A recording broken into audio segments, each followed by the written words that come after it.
Hello, friends. If you've been following the news, you might know that in today's New York, petty theft often goes unpunished. But in Old England, right up until the 20th century, the laws were harsh, sometimes even brutal. Theft, regardless of how small, could lead to imprisonment or even the death penalty. Serious crimes guaranteed execution, and even minor offenders, including children, were sometimes hanged if the prisons were full. Society had zero tolerance for any kind of crime. In the 17th and 18th centuries, England faced a demographic explosion. Crowds of impoverished people from the countryside flooded the cities, worsening the situation. It became impossible to imprison or execute the tens of thousands of offenders. So, starting in the early 1700s, England began transporting thousands of criminals each year to Maryland and Virginia. This eased the pressure, temporarily. But when the American colonies became the United States, England lost that option, and the problem returned. For a while, the British used old decommissioned ships moored on the Thames as floating prisons, but these quickly turned into breeding grounds for disease and death. Still, no one thought to soften the laws, even though most of the inmates had committed minor offenses.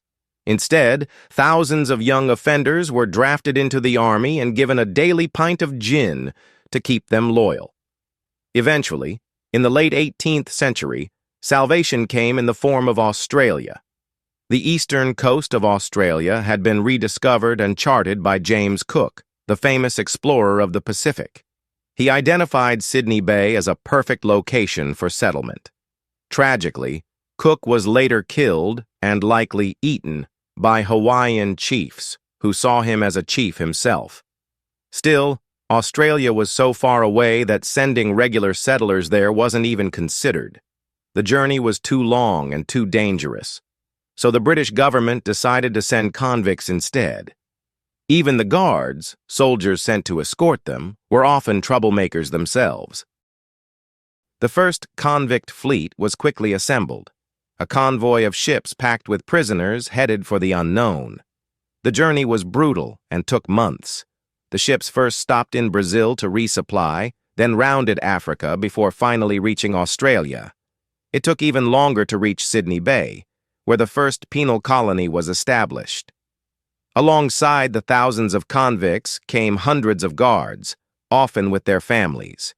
At first, the convicts were forced to build homes for the soldiers and officers, only then allowed to build shelters for themselves. Escape was nearly impossible. Even though Australia was vast and empty, the local Aboriginal population, paid in beads and bits of metal, were quick to track down and return escapees. Early on, there weren't even proper fences. The average convict was 26 years old. Most were men. Female thieves were rare, about one woman for every 6 men. Some mothers brought their children, and many boys as young as 7 were transported for repeat petty crimes, like stealing a loaf of bread. Most were small-time thieves sentenced to 7 to 14 years. There were also political prisoners. Interestingly, prostitutes weren't transported. Sex work wasn't considered a serious crime.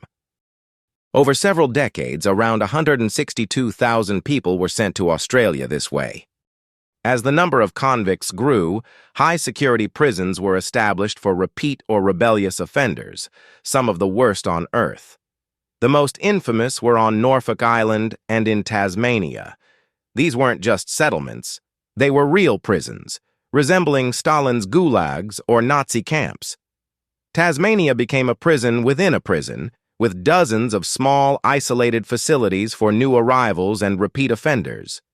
Around 75,000 people passed through this hell. The best-preserved sites today are Richmond Jail and Port Arthur. Richmond housed both men and women. Governor George Arthur believed in harsh discipline, floggings, solitary confinement, complete silence, and forced labor in chains. Women were held in a single cell with no beds, while solitary confinement meant weeks without light or sound, surviving on bread and water. Even slight disobedience could result in flogging with salt-soaked whips. If a prisoner passed out, the punishment was paused, only to continue later. All the Tasmanian prisons were brutal. British society viewed criminals like sick children, something to be fixed.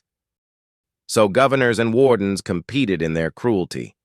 In one prison, inmates were completely isolated and forced to wear hoods when moved to avoid seeing or being seen. Even in church, prisoners sat in separate cubicles, cut off from one another, for years. For nearly 50 years, Tasmania was one of the darkest places on Earth. Many were tortured, driven insane, or took their own lives. After the Aboriginal population was violently cleared from the island, the few survivors were also imprisoned or exiled. Even captured Maori from New Zealand were sent to endure Tasmania's prisons. The penal system in Australia began to wind down in the 1850s, as free settlers poured in and prison colonies started to hinder development. The number of convicts slowly declined, but crime remained a serious issue. The gold rush of the 1850s triggered a wave of criminal activity. Many escaped convicts headed for the gold fields. Others, even after serving their time, returned to crime.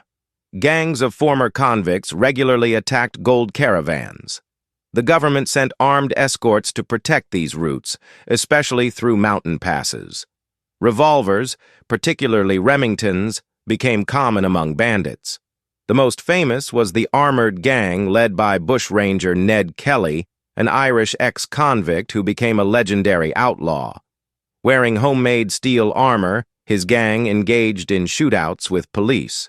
The soft revolver bullets barely pierced their defenses, but in the end, every one of these convict gangs was destroyed. Today, around 20% of Australians are direct descendants of convicts. That's all for now. Don't forget to subscribe and leave a like. See you next time.